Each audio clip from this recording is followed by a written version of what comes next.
ലംഘനം ക്ഷമിച്ചും പാപം മറച്ചും കിട്ടിയ മനുഷ്യൻ ഭാഗ്യവാൻ. ദൈവമക്കളെ, നമ്മുടെ കുറവുകളെയും തെറ്റുകളെയും ദൈവസന്നിധിയിൽ സമർപ്പിച്ചുകൊണ്ട് നമുക്ക് നുറുങ്ങിയ ഹൃദയത്തോടെ കർത്താവിൻ്റെ സന്നിധിയിൽ നമുക്ക് ഏറ്റുപറയാം, എൻ്റെ കർത്താവേ, ഞാൻ അശുദ്ധനാണ്, അശുദ്ധരായ മനുഷ്യർക്കിടയിൽ വസിക്കുന്നവനുമാണ്. എൻ്റെ പിഴയെ ഞാൻ ഏറ്റുചൊല്ലുന്നു. എൻ്റെ മനസ്സിൻ്റെ നൊമ്പരങ്ങൾ ഞാൻ നിന്റെ സന്നിധിയിൽ സമർപ്പിക്കുന്നു. എൻ്റെ കർത്താവേ, നീ എന്നെ കേൾക്കാതെ പോകരുത്. നമ്മുടെ പ്രയാസങ്ങളെയും ഭാരങ്ങളെയും ദൈവസന്നിധിയിൽ സമർപ്പിച്ചുകൊണ്ട് നമുക്ക് ചേർന്ന് പാടാം.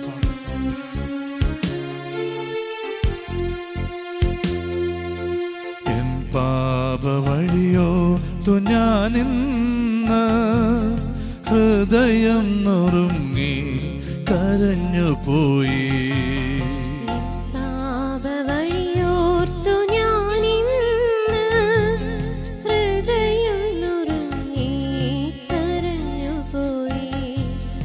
കർത്താവേ, ഞാൻ അശുദ്ധനാണേ, അശുദ്ധരാം മനുഷ്യർക്കിടയിലാണേ വിറയാന്നു നിൽക്കുന്നു ഞാൻ. എൻ്റെ പിഴയേറ്റു ചൊല്ലിടുവാൻ നുറുങ്ങിയ മനസ്സിൻ്റെ നൊമ്പരങ്ങൾ നീ കേൾക്കാതെ പോകരുതേ, എന്നെ നോക്കാതെ പോകരുതേ. എൻ പാപവഴിയോർത്തു ഞാനിന്ന് ഹൃദയം നുറുങ്ങി കരഞ്ഞുപോയി.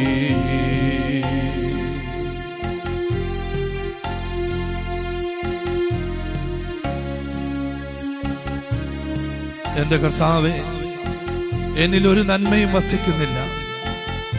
ഞാൻ ആഗ്രഹിക്കുന്ന നന്മയല്ല, ആഗ്രഹിക്കാത്ത തിന്മയത്രേ ചെയ്തു പോകുന്നത്. എൻ്റെ പഴയ പാപങ്ങൾ എന്നെ വേട്ടയാടുന്നു. ഒരു പിഴയാളിയുടെ അനുഭവത്തിലാണിന്ന് ഞാൻ. എന്നെ നോക്കാതെ പോകരുതേ, എന്നെ തന്നെ പൂർണ്ണമായി ഞാനിതാ സമർപ്പിക്കുക. കർത്താവേ, എന്നോട് കരുണ തോന്നണമേ, എൻ്റെ മേൽ കരുണയായിരിക്കണമേ. എൻ്റെ കുറവുകളെ, എൻ്റെ പാപത്തിൻ്റെ അവസ്ഥകളെ, എൻ്റെ ജഡിക മോഹങ്ങളെ എല്ലാം ഞാൻ നിന്റെ സന്നിധിയിൽ സമർപ്പിച്ചുകൊണ്ട് ഏറ്റുപറയുന്നു. എന്നോട് പൊറുക്കണമേ, എനിക്ക് മാപ്പ് നൽകണമേ.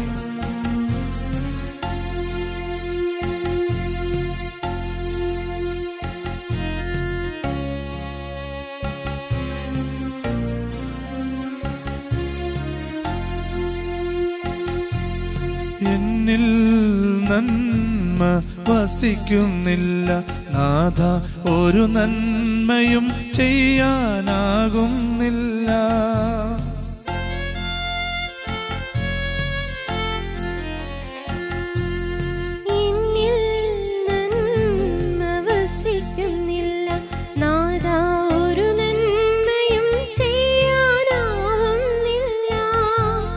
പഴയോരോ പാപങ്ങൾ ചെയ്തു വീണ്ടും ഞാനോ പിഴയാളിയായി തീർന്നു നാഥ. പഴയോരോ പാപങ്ങൾ ചെയ്തു വീണ്ടും ഞാനോ പിഴയാളിയായി തീർന്നു നാഥ. എന്നെ നോക്കാതെ പോകരുതേ, എൻ പാപവഴിയോർത്തു ഞാനിന്ന് ഹൃദയം നുറുങ്ങി കരഞ്ഞുപോയി. എൻ പാപവഴിയോർത്തു ഞാനിന്ന് ഹൃദയം നുറുങ്ങി കരഞ്ഞുപോയി.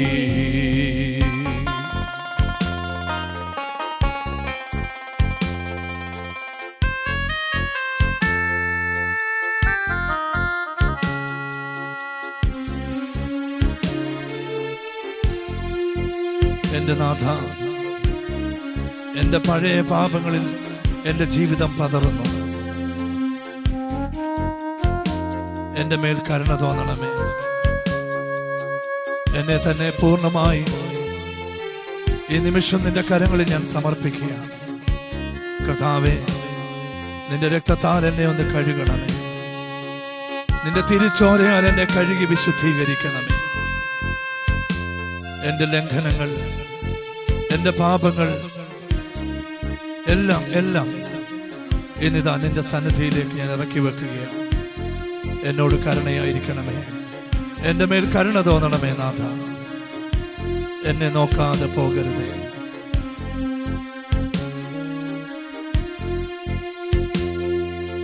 പിറവി തൊട്ടെന്നിൽ പിറവി കൊണ്ട പാപ പിഴകളിൽ പതറുന്നു എൻ ജീവിതം.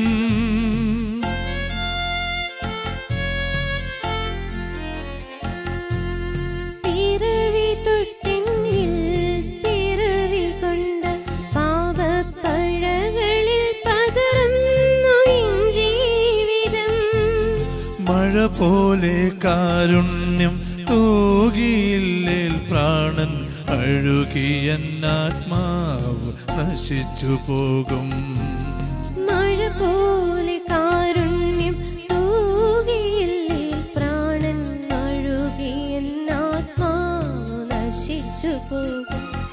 എന്നെ നോക്കാതെ പോകരുതേ.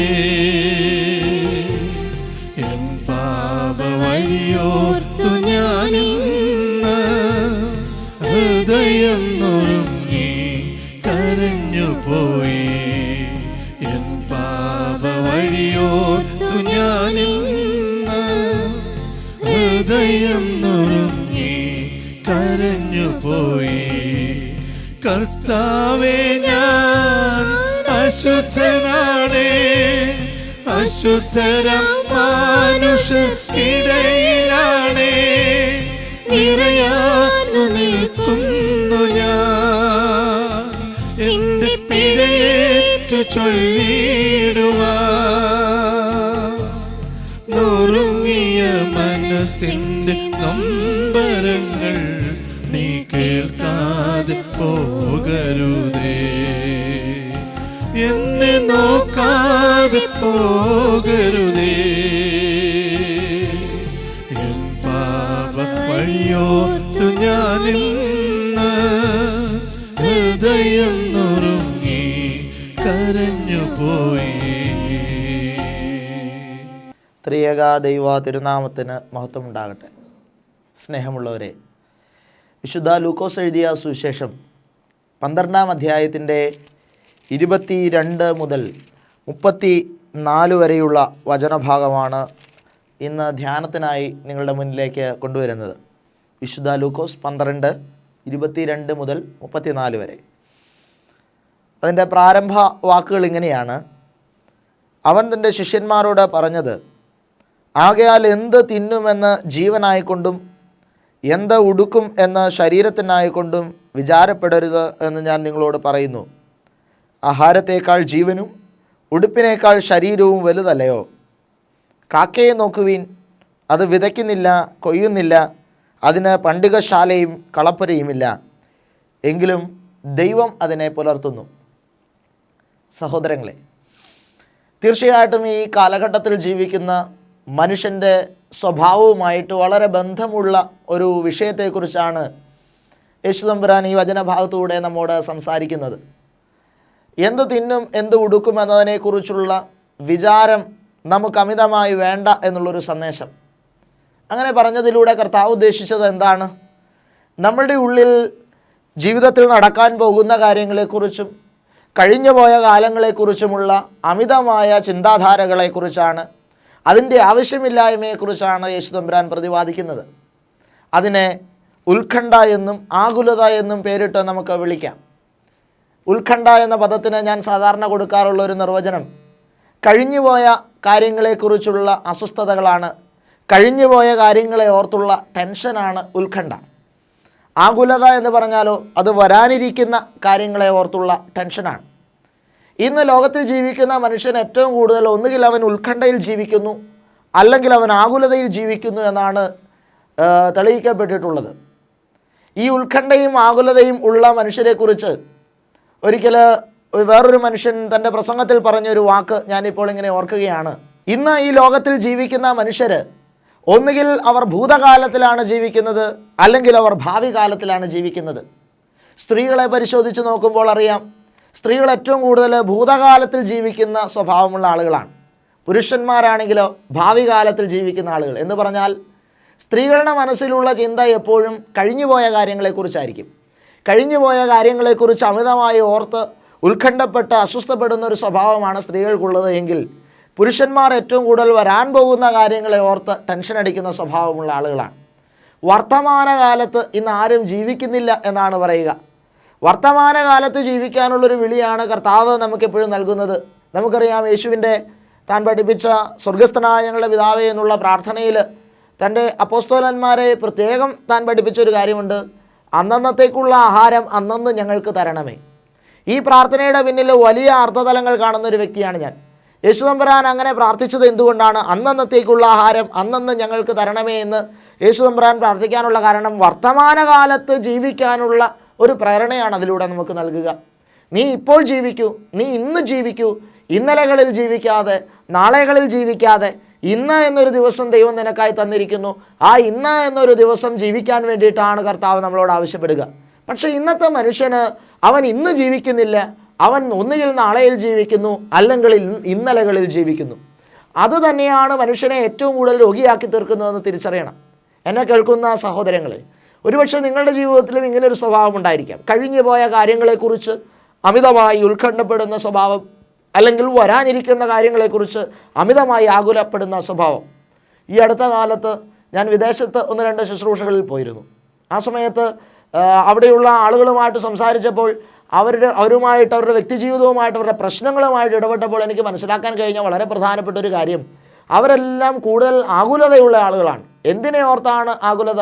അവിടെയുള്ള മാതാപിതാക്കൾക്കെല്ലാം അവരുടെ മക്കളെ ഓർത്താണ് ആകുലത.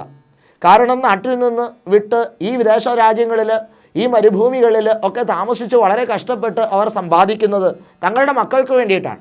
അപ്പോൾ ഈ മക്കൾ തെറ്റിപ്പോകുമോ? അവർക്ക് വേണ്ടി ഞങ്ങൾ ഇത്രമാത്രം കഷ്ടപ്പെട്ടിട്ടും, ഞങ്ങളുടെ ജീവിതം തന്നെ അവർക്ക് വേണ്ടി മാറ്റിവെച്ചിട്ടും അവരുടെ ഭാവി എന്തായിത്തീരുമെന്നുള്ളതിനെക്കുറിച്ചുള്ള അമിതമായ ആകുലതകൾ ഈ ജനത്തെ അമിതമായി ബാധിച്ചിരിക്കുന്നതായിട്ട് ഈ അടുത്ത കാലത്ത് കാണുവാൻ സാധിക്കുന്നു. സഹോദരങ്ങളെ, മക്കളെ ഓർത്തുള്ള ആകുലതയിൽ ആണ് മിക്കവാറും മാതാപിതാക്കൾ കഴിയുന്നത്.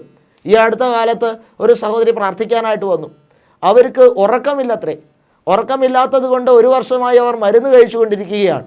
ആ മരുന്ന് കഴിക്കുന്നത് ഈ അടുത്ത കാലത്ത് ഡോക്ടർ പറഞ്ഞിട്ട് നിർത്തി. ഇനി നിങ്ങൾക്ക് മരുന്ന് കഴിക്കേണ്ട ആവശ്യമില്ല. പക്ഷേ അത് നിർത്തിയതിൻ്റെ ശേഷം അവരുടെ മനസ്സിൽ വീണ്ടും ആ ഉറക്കമില്ലായ്മ അതൊരു പ്രശ്നമായി അവർക്ക് കടന്നു വന്നിരിക്കുകയാണ്. എന്താണ് കാരണമെന്നറിയില്ല. അവർ പ്രാർത്ഥിക്കാനായിട്ട് വന്നു. എന്തോ അവർക്ക് വേണ്ടി പ്രാർത്ഥിച്ചുകൊണ്ടിരുന്നപ്പോൾ ദൈവാത്മാവിൻ്റെ മനസ്സിൽ തോന്നിപ്പിച്ച ഒരു കാര്യം, അവരുടെ മക്കൾ എന്താ ചെയ്യുന്നതെന്ന് ചോദിക്കാനാണ്. ഞാൻ ചോദിച്ചു, നിങ്ങൾക്ക് മക്കളുണ്ടോ? ഉടനെ പറഞ്ഞു, 2 ആൺകുട്ടികളുണ്ട്. അവരെന്ത് ചെയ്യുന്നു? മൂത്ത മകൻ 10ാം ക്ലാസ്സിൽ പഠിക്കുന്നു, രണ്ടാമത്തെ മകൻ 8ാം ക്ലാസ്സിലേക്ക് ജയിച്ചിരിക്കുന്നു. അതാണ് അവരുടെ കുടുംബത്തിൻ്റെ പശ്ചാത്തലം. അപ്പോൾ ഞാൻ ചോദിച്ചു, എത്ര നാളായി എന്നാണ് പറഞ്ഞത് ഈ ഉറക്കക്കുറവ് തുടങ്ങിയിട്ട്? 1 വർഷം. അതായത് മകൻ 10ാം ക്ലാസ്സിലേക്ക് കടന്നപ്പോൾ, അവൻ 9ാം ക്ലാസ് ഏതാണ്ട് പകുതിയായപ്പോൾ മുതൽ ഈ അമ്മയ്ക്ക് ടെൻഷൻ തുടങ്ങി. അന്ന് മുതൽ അമ്മയ്ക്ക് ഉറക്കക്കുറവ് തുടങ്ങി. അതാണ് സത്യം. അങ്ങനെ ഈ കുഞ്ഞിനെ ഓർത്തുള്ള അമിതമായ ആകുലത. ഇവൻ 10ാം ക്ലാസ് പാസ്സാവുമോ? ഈ കാലത്ത് കുട്ടികളൊക്കെ ഹൈ മാർക്ക് വാങ്ങിച്ച് പാസ്സാവുന്ന സ്വഭാവമാണുള്ളത്. അപ്പോൾ എൻ്റെ കുഞ്ഞിന് മാർക്ക് കുറഞ്ഞു പോയാൽ അവൻ്റെ ഭാവി എന്തായിരിക്കും? തുടർന്നുള്ള അവൻ്റെ ജീവിത സാഹചര്യങ്ങൾ എന്തായിരിക്കും? ഇതിനെയൊക്കെ ഓർത്തുള്ള അമിതമായ ആകുലത സ്ത്രീയെ ബാധിച്ചിട്ട് അവർക്ക് ഉറങ്ങാൻ പോലും സാധിക്കാത്ത അവസ്ഥയിലാണ്. ഇങ്ങനെ മക്കളെ ഓർത്താണ് ഇന്നത്തെ മാതാപിതാക്കളുടെ ഏറ്റവും കൂടുതൽ ആകുലതയുള്ളത്. ജോലി സംബന്ധമായ വിഷയങ്ങളിൽ ടെൻഷൻ അടിച്ച് ജീവിക്കുന്ന ഒരു വലിയ സമൂഹം ഉദ്യോഗസ്ഥരെ ഈ അടുത്ത കാലത്ത് എനിക്ക് പരിചയപ്പെടാൻ കഴിഞ്ഞിട്ടുണ്ട്. അവരേർപ്പെടുന്ന ജോലി മേഖലകളിൽ അവർക്ക് ഒരുപാട് അസ്വസ്ഥതകളുണ്ട്, ഒരുപാട് ടെൻഷനുണ്ട്. ജീവിത പങ്കാളി ഓർത്ത് അസ്വസ്ഥപ്പെടുന്ന ഒരുപാട് ഭർത്താക്കന്മാരുണ്ട്, ഭാര്യമാരുണ്ട്.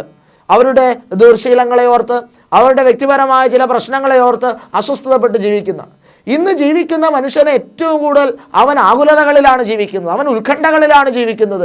നാളെ എന്തായിരിക്കും, നാളെ എന്തായിരിക്കും, എൻ്റെ കുടുംബത്തിൻ്റെ അവസ്ഥ നാളെ എന്തായിരിക്കും, ഇന്നത്തെ ചിന്ത നാളെ എന്നതിൽ നിന്നും കടന്ന് എൻ്റെ അടുത്ത തലമുറ എന്തായിരിക്കുമെന്നും അതിൻ്റെ അടുത്ത തലമുറ എന്തായിരിക്കുമെന്നുള്ള ചിന്തകളിലേക്ക് വന്നെത്തിയിരിക്കുന്നു. അതുകൊണ്ട് തന്നെയാണ് എൻ്റെ 3 or 4 തലമുറയ്ക്കുള്ളത് ഞാൻ സമ്പാദിച്ചു വെക്കണം, അവർക്കൊക്കെ വേണ്ടി എനിക്കെന്തെങ്കിലും ചെയ്യാൻ കഴിയണം എന്നുള്ളതിൻ്റെ ആ ഒരു ചിന്തയിൽ സ്വയം നശിപ്പിച്ച് മനസ്സ് മടുപ്പിച്ചുകൊണ്ട് ഏറ്റവും കൂടുതൽ ആകുലതകളിൽ അടിമപ്പെട്ടുകൊണ്ട് മനുഷ്യൻ ഇന്ന് ജീവിച്ചു പോകുന്നത്. സഹോദരങ്ങളെ, ഇവിടെയാണ് യേശുതമ്പുരാൻ പറഞ്ഞ വചനത്തിൻ്റെ അർത്ഥവും ആഴവും നമ്മൾ മനസ്സിലാക്കേണ്ടത്. ഒന്നിനെക്കുറിച്ചും വിചാരപ്പെടേണ്ട, കാക്കയെ നീ നോക്കുക എന്ന കർത്താവ് പറയുന്ന. കണ്ടോ, കാക്ക എന്ന് പറയുന്നത് നമ്മുടെ ജീവിതത്തിൻ്റെ ഈ നെട്ടോട്ടത്തിനിടയിൽ നമ്മൾ ഒട്ടും ശ്രദ്ധിക്കാത്ത ഒരു ജന്തുവാണ്. നമ്മൾ ഒട്ടും ഇഷ്ടപ്പെടാത്ത ഒരു ജന്തുവാണ്. കാക്കയെ ഒരു നല്ല ജന്തുവായിട്ട് പോലും നമ്മളൊന്നും കാണാറില്ല. മറിച്ച് അതിനെ ഒരു വൃത്തികെട്ട ജന്തുവായിട്ടും വേസ്റ്റ് ചുമക്കുന്ന ഒരു ജന്തുവായിട്ടും മാത്രമേ നമ്മൾ കാണാറുള്ളൂ. ആ വേസ്റ്റ് ചുമക്കുന്ന, അഴുക്ക് ചുമക്കുന്ന ഒരു വസ്തുവായിട്ട് അല്ലെങ്കിൽ ഒരു ജന്തുവായിട്ട് നമ്മൾ കാക്കയെ കാണുമ്പോൾ അതിൽ പോലും ക്രിസ്തു നന്മയെ കണ്ടെത്തുകയാണ്. എന്നിട്ട് യേശു പറയുകയാണ്, ആ കാക്കയെ നിങ്ങൾ കണ്ട് പഠിക്കണമെന്നാണ്. നമ്മളൊക്കെ കരുതിയിരുന്നത് നമ്മളൊക്കെ വലിയ ബുദ്ധിമാന്മാരെന്നാ, നമ്മളൊക്കെ ഒരുപാട് കഴിവുകളുള്ള ആളുകളെന്നാ, നമ്മൾ ഒത്തിരി സമ്പാദിക്കുന്നവരെന്നാ നമ്മളൊക്കെ കരുതിയത്. പക്ഷെ കർത്താവ് പറയുക, കാക്കയ്ക്കുള്ള തിരിച്ചറിവ് പോലും നിനക്കില്ലെന്ന് കർത്താവ് നമ്മളെ പഠിപ്പിക്കുന്നുണ്ട് ഇവിടെ.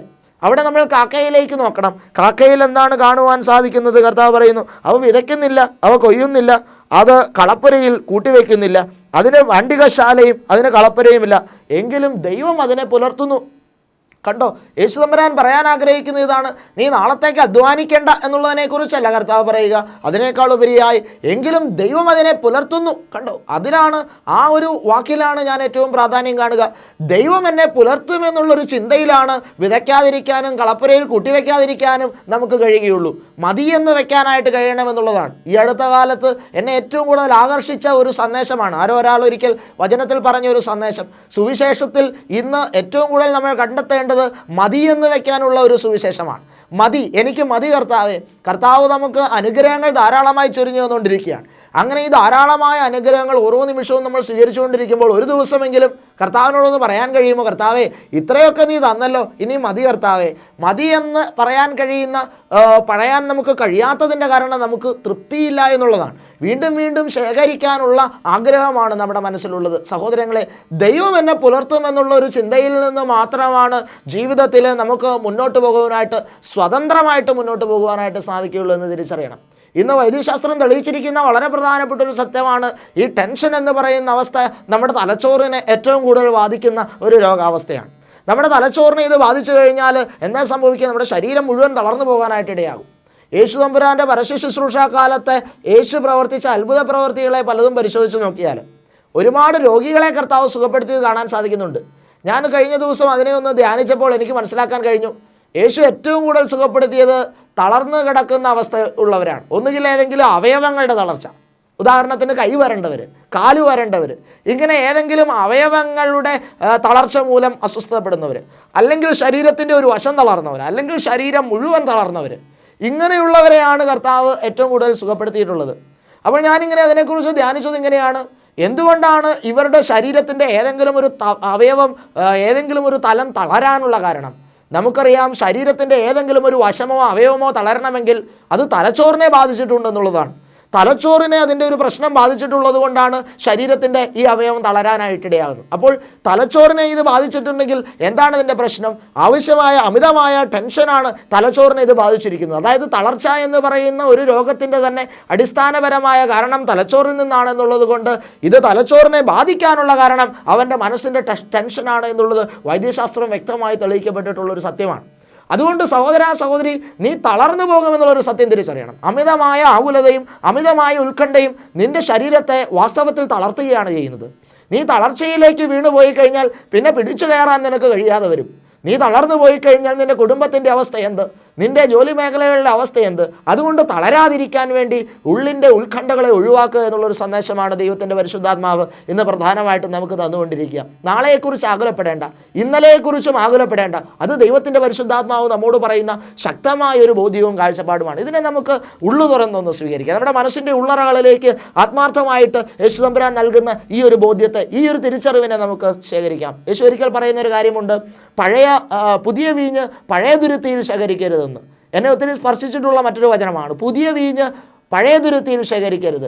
സഹോദരങ്ങളെ, ഇപ്പോൾ ഇന്നലെ എന്നൊരു ദിവസം എൻ്റെ ജീവിതത്തിൽ ഒരുപാട് അസ്വസ്ഥതകൾ ഉണ്ടാക്കിയ ദിവസമാണെങ്കിൽ എൻ്റെ മനസ്സിന് ഒരുപാട് ദുഃഖങ്ങൾ വേദനകൾ ഉണ്ടാക്കിയൊരു ദിവസമാണെങ്കിൽ എൻ്റെ കുഴപ്പം എന്താണ്? നാളെ രാവിലെ ഞാൻ എഴുന്നേറ്റാലും ഇന്നലെയെക്കുറിച്ചുള്ള എൻ്റെ ചിന്തയാണ് എൻ്റെ മനസ്സിൽ മുഴുവൻ. ഇന്നലെയെക്കുറിച്ചുള്ള നിൻ്റെ ചിന്തകളിൽ നീ നാളെ രാവിലെ എഴുന്നേറ്റ് കഴിഞ്ഞാൽ എന്ത് സംഭവിക്കും? നാളെ എന്ന നിൻ്റെ ദിനം കൂടെ അത് നാശമുള്ളതായിത്തീരും. കാരണം ഇന്നലെ എന്ന പഴയ ദുരിതത്തിലാണ് നാളെ എന്ന പുതിയ ദിനത്തെ നീ സ്വീകരിക്കുന്നത്. അതുകൊണ്ട് ഇന്നലകളിലെ ദുഃഖം ഇന്നലകളിൽ തന്നെ അവസാനിക്കണമെന്നുള്ളതാണ്. ഇന്ന് നിനക്കൊരു ടെൻഷനുണ്ടായോ? ഇന്ന് തന്നെ നിങ്ങൾ വചനം കേൾക്കുകയാണ്. ഇന്നത്തെ പകല് നിങ്ങൾക്ക് എന്തൊക്കെ അസ്വസ്ഥതകളുണ്ടായി? ഒരുപാട് ജോലി മേഖലയിൽ പ്രശ്നങ്ങൾ ഉണ്ടായിട്ടുണ്ടാകും. ഇപ്പോൾ ഇത് പറയുന്നതിന് മുമ്പ് പോലും കുടുംബത്തിൽ അല്പം കലഹമുണ്ടായിട്ടായിരിക്കും TV-യുടെ മുന്നിൽ വന്ന് നിൽക്കുമ്പോൾ യാദൃശ്ചികമായി കേൾക്കുന്ന വചനമായിരിക്കും ഇത്. യാദൃശ്ചികമെന്ന് നിങ്ങൾ കരുതുന്നെങ്കിലും അത് കർത്താവ് മുൻകൂട്ടി പദ്ധതിയിട്ട് നിങ്ങളോട് സംസാരിക്കുന്നതാണ് കേട്ടോ. എന്തായാലും ഇപ്പോൾ തന്നെ നിങ്ങളുടെ ജീവിതത്തിൽ ഒരു പ്രശ്നമുണ്ടായി, നിങ്ങളുടെ കുടുംബത്തിലൊരു കൊച്ചു കലഹമുണ്ടായി, ജീവിത പങ്കാളിയുമായിട്ട് ഒരു ചെറിയ അസ്വസ്ഥത ഇന്ന് നിങ്ങളുടെ ജീവിതത്തിലുണ്ടായി. നിങ്ങൾ എന്ത് ചെയ്യണം? ഇതിനെ മനസ്സിൽ വെച്ചുകൊണ്ട് നിങ്ങൾ കിടന്നുറങ്ങരുത്. ഇന്ന് രാത്രി ഉറങ്ങുന്നതിന് മുൻപ് നിങ്ങളുടെ മനസ്സിൻ്റെ അസ്വസ്ഥതകൾ തീർന്നിരിക്കണം.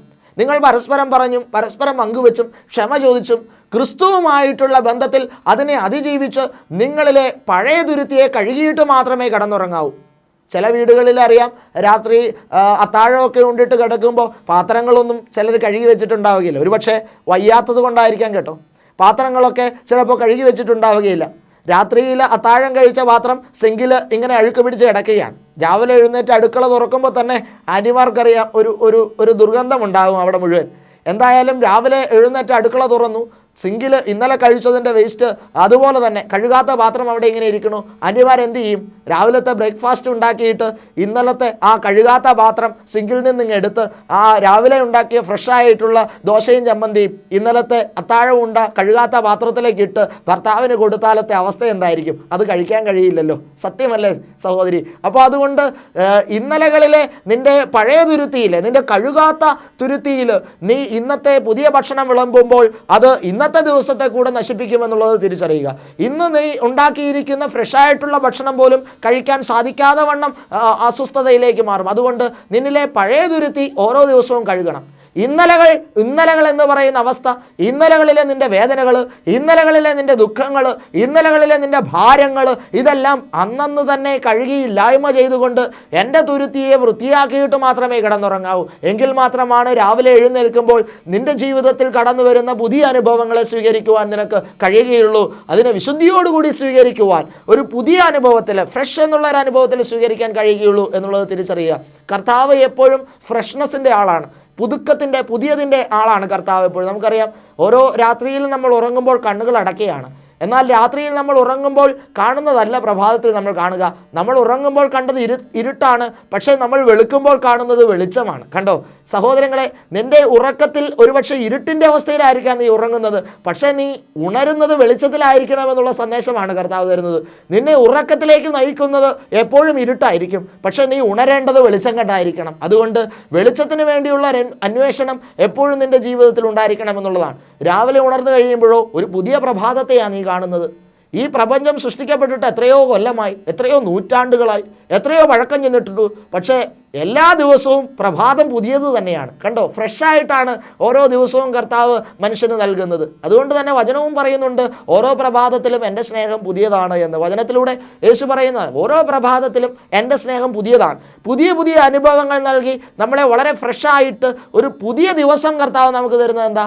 ഇന്നത്തെ ദിവസം ഇന്ന് നിനക്ക് കിട്ടിയ സമ്മാനമായി പുതിയ ദിവസമായി കണ്ടുകൊണ്ട് അതിനെ വളരെ ഫ്രഷായിട്ട് സ്വീകരിക്കാനുള്ള ഒരു വിളിയ കർത്താവ് തരുന്നത്.